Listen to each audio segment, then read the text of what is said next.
The fire is actually going to be on Jefferson and 5th. So it's on Jefferson and 5th. 1250 going mobile, Jefferson Command. Stand by. What's up, gentlemen? What's up, man? You got a fire working? Woods fire. Oh, yeah, there you have it. Yeah. Nothing fancy. Nothing fancy. I'll be right back. What's all up to tonight? You working, Kyle, or are you off? Yeah, I'm on shift, man. I get off in the morning. This is my last day of a 72. Ew. Wow. Yeah, I'm working for a guy. He's covering me. We're teaching in Coleman, Texas this weekend. I had to get my shift covered. What's up, guys? Hold on, man. What's happening? Travis made it in yet? Oh, there he is.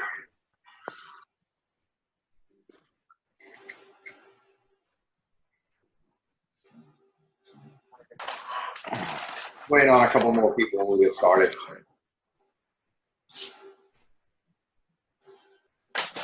Oh, hey, Matt. Hey, buddy. Hey, what's up, Chase? What's going on? Travis, how are you, brother? Good, man. Doing good. I think we'll just wait, give a couple people some time to get on here. Doesn't really start till, 3 more minutes? You know how firemen are. Rick's got to set up his satellite so his Wi-Fi will work. Rick's got a what? He's got to set up his satellite so his Wi-Fi will work. Hopefully you can get that shit taken care of. Engine 125, 1250. Every time that dude get on a roll the other day, last month, he bounced him out. Correct. And engine 121. Word count. Yep, it's the man. Keep him down. Go ahead. You can step down in your response, but continue in. Tommy, we're right behind you. Fire alarm, you can put Quinn 121 on scene. Travis, is that a typewriter? No, it's just the computer. Does it sound like a typewriter? Y'all can hear me when I type my keys? Uh-huh. It's his charm bracelet rattling every time he types. Yeah. What were those things? The Pandora bracelets that were like the shit going around for a while? Every girl had one of those things. Yeah. What's everybody up to? How was everybody's weekend? Good, man. How's yours been? Not bad. I'm on a 48 right now, so back half of it right now, so it's not too bad. But worked yesterday, Saturday. We actually got y'all ever heard of that steakhouse, Saltgrass Steakhouse or whatever? Mm-hmm. They just opened up one here in town, so they came to the fire station and gave us all like a bunch of free access for like the training thing.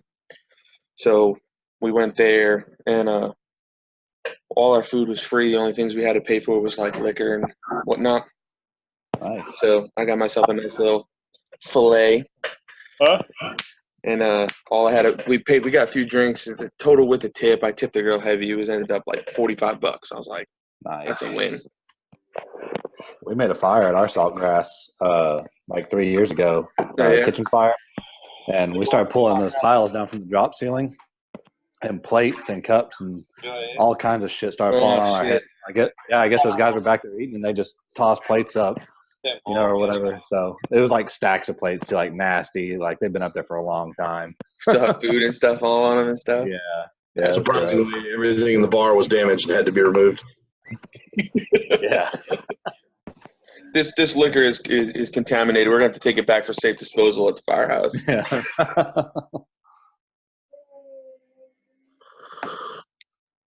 There's Matt. Oh, I forgot Matt's on shift. I forgot Matt's working at OT. That's all Matt does right now is work OT. Maybe he wants to go to Disney World.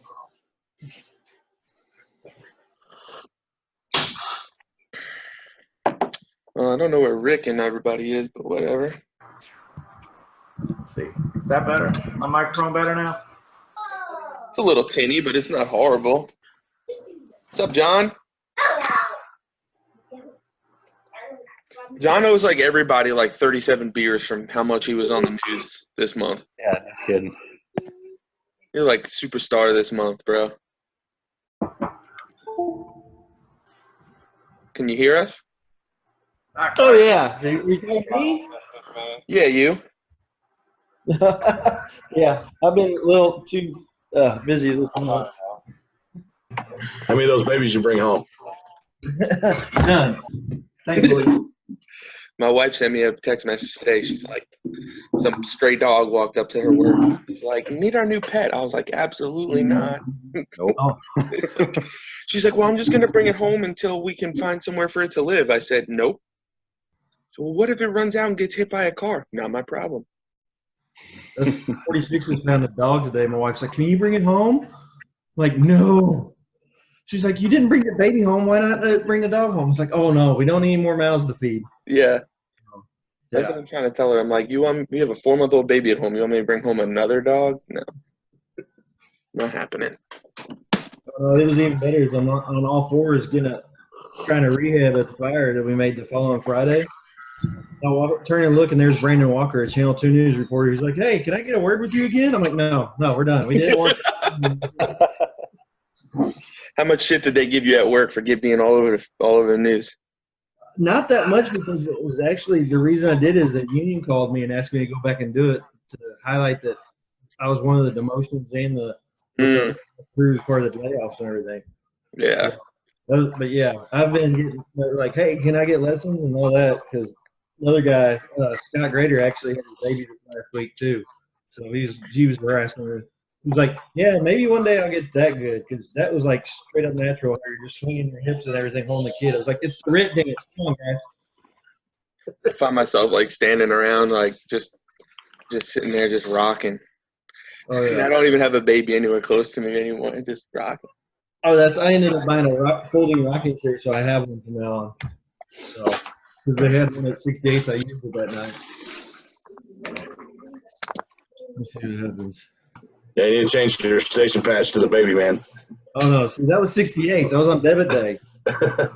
On overtime. I don't know. I did four C shift days or D shift days in a row, and then my shift. It was just like, okay, enough of the fire station. I was ready. What's a debit day? Was that like a day you got to pay back or something?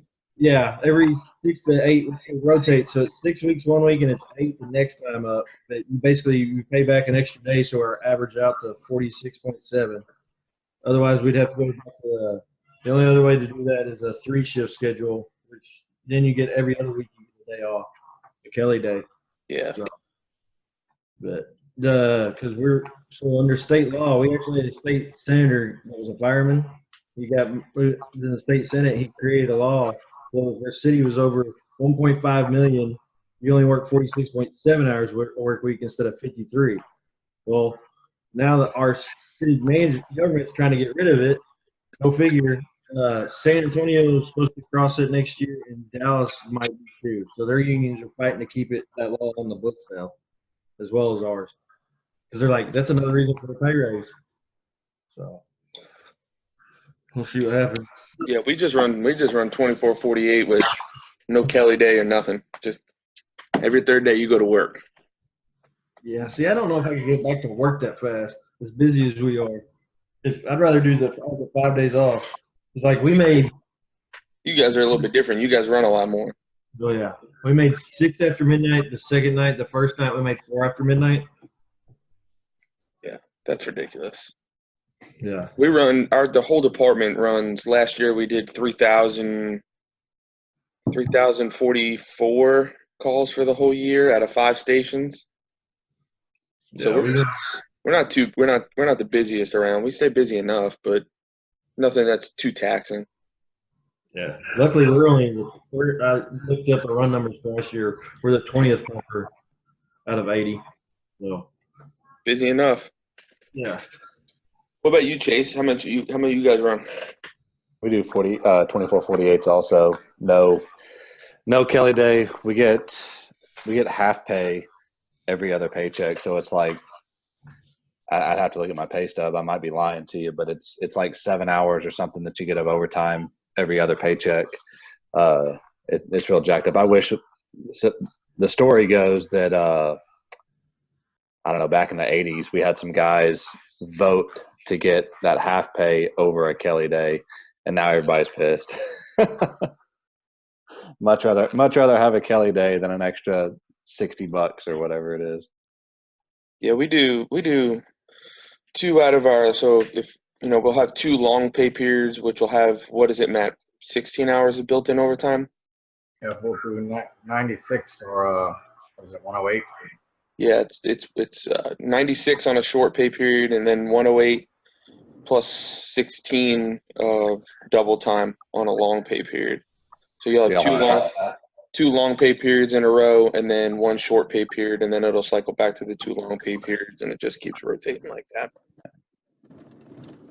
What if you take a vacation day, you go on a short pay period? You can't get overtime if you take vacation, which is wrong. Yeah, they have it set up to the point where you earn your vacation day, and then they penalize you for taking your vacation day. They do that with our sick time. If you call in sick, you can't get overtime. So if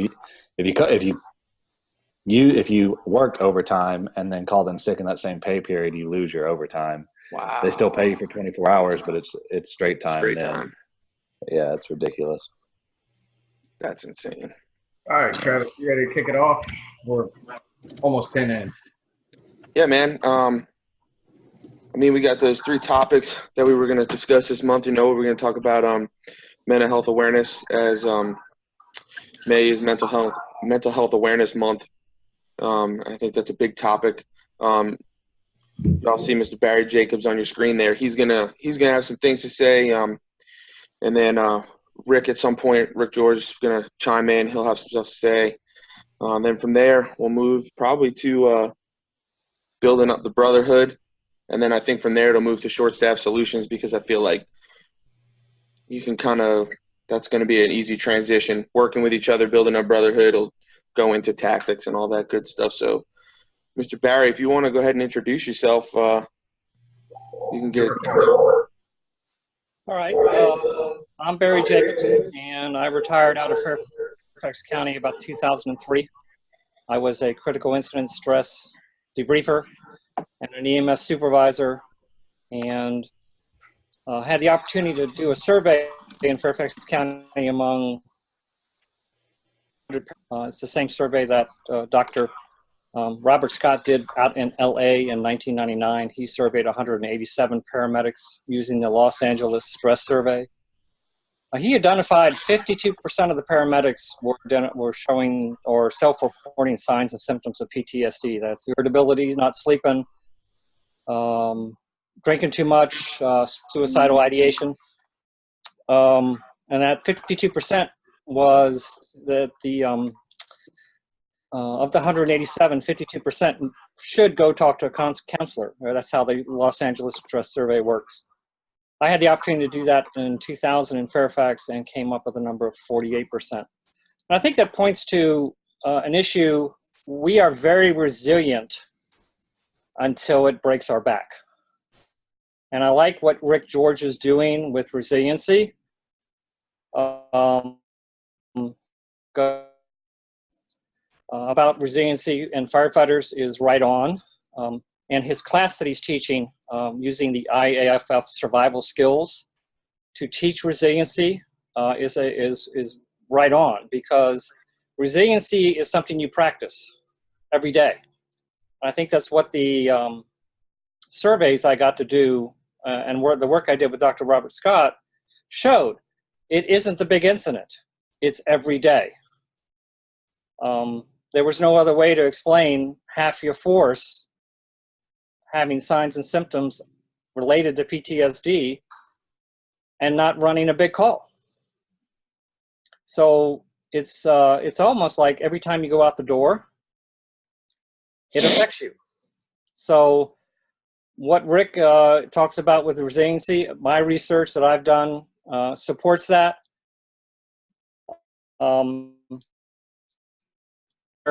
That will help understand mental health and how resiliency reduces your risk of a chronic disease process starting later in your career. That often leads to divorce, job performance problems, substance abuse. And so one of those books is Emotional Survival for Law Enforcement. And it's written by Dr. Kevin Gilmartin. He is a former Arizona police officer who went on to get his PhD in psychology and wrote this book. And the main theme of the book is hypervigilance. And he describes hypervigilance as always waiting for something to happen. Well, that's sitting around the firehouse. He describes it in police officers as always checking their six, always anticipating the worst. And he goes on to describe how police officers take hypervigilance to a whole new level because it keeps them alive. And oftentimes, this hypervigilance becomes addictive.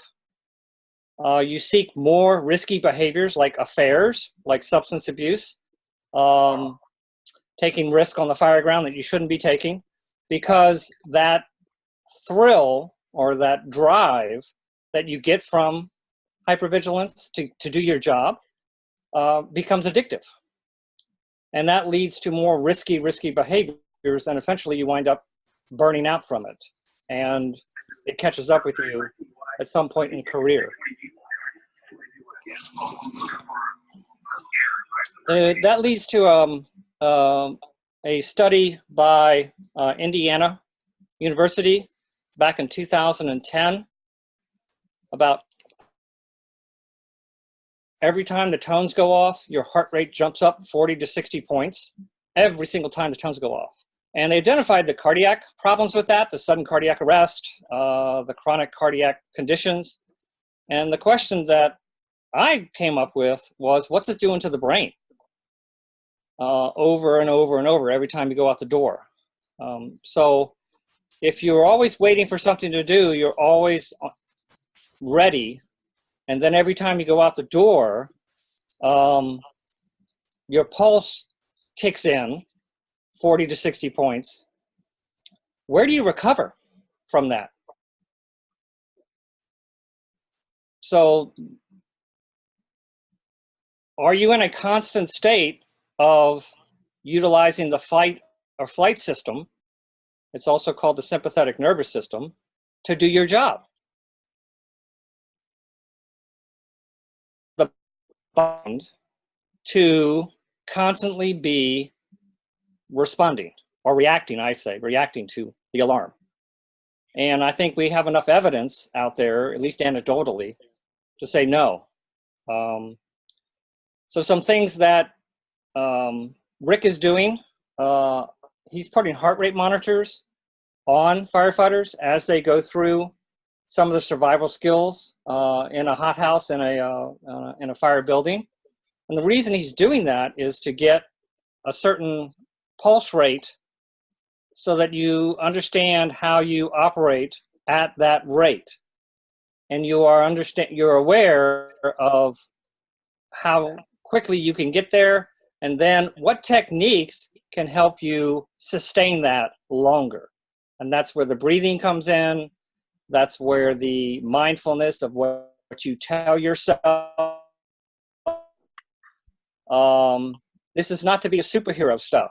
This is to be able to understand how the stress response, the fight or flight response, can sustain you in what you're doing, but also if it can become overwhelming and actually start the decline of relationships, job performance, if you don't learn how to regulate it, if you don't learn how to recover.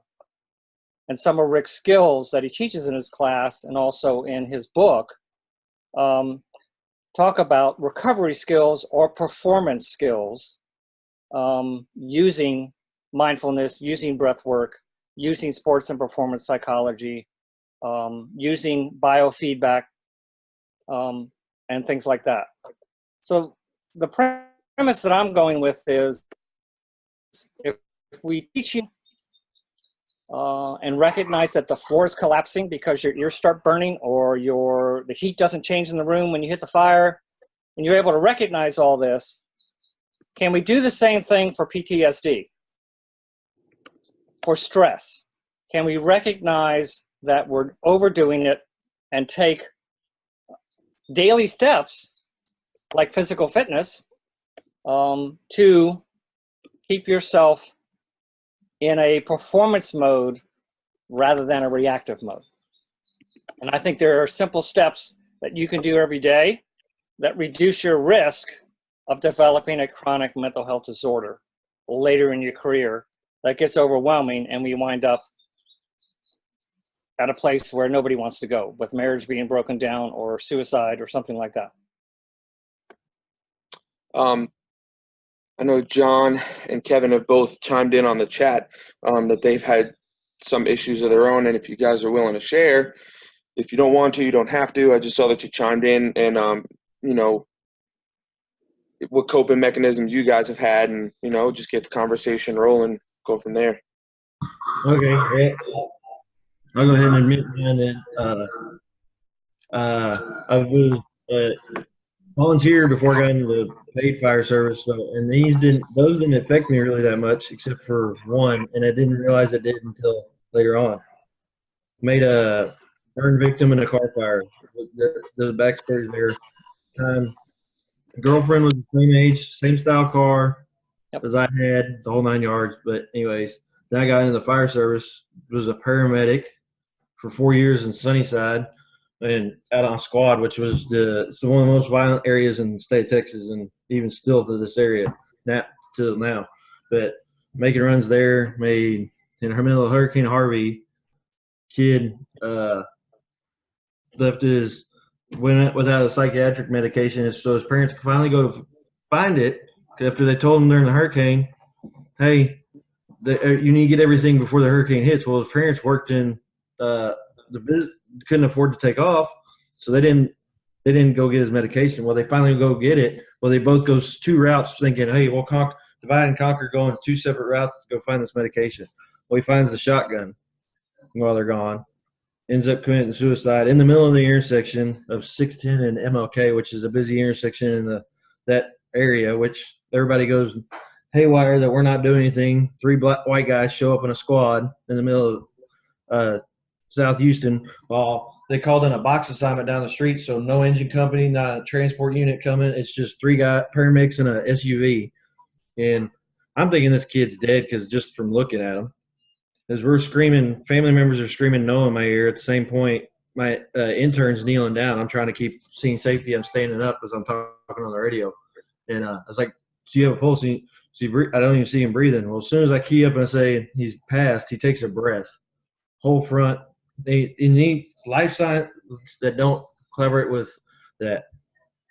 That didn't bother me. We worked the kid, but it keyed into another thing. So a few years later, got off the squad, got on a ladder truck in the same area, make a fire, pull the victim out. It was a paraplegic was in one room smoking crack, lit the bed on fire.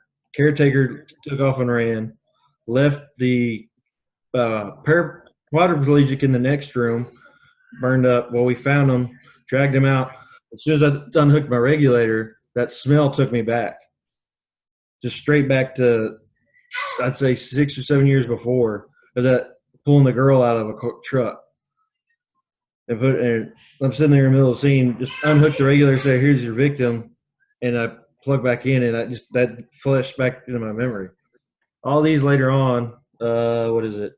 I want to say about 10 years after that, which was 4 or 5 years ago, started just wearing on me as I'd drive an ambulance on overtime or something. I'd pass the scene or go to the hospital or right in. I just see the little things that added up of all these scenes I've made. Like even if I still drive down Lowetta, I can see where the marks are charred into the concrete on the street where it just built up. Well, started acting in behavior, wasn't drinking. I'd get mood swings, start yelling at my kids when it shouldn't be, snapping. Started talking to an ex that was before my wife. Had an inappropriate conversation. That's luckily as far as it got. But saw I was going down that path, and actually went to Kyle will know more about this. This is in our area, South Montgomery County, North Harris County. There's called emergency ministries, which is they're mostly firemen, volunteer firemen, retired paramedics, and everything that actually work through ministry services. They'll help you deal with PTSD and everything. Kind of find that everything that I went through, kind of, as they say, God only gives you what you can handle, and you're being tested and everything. So I looked at now. I prefer to everything that happened. Like I made more cardiac arrest, pediatric cardiac arrest than the rest of my paramedics I worked with.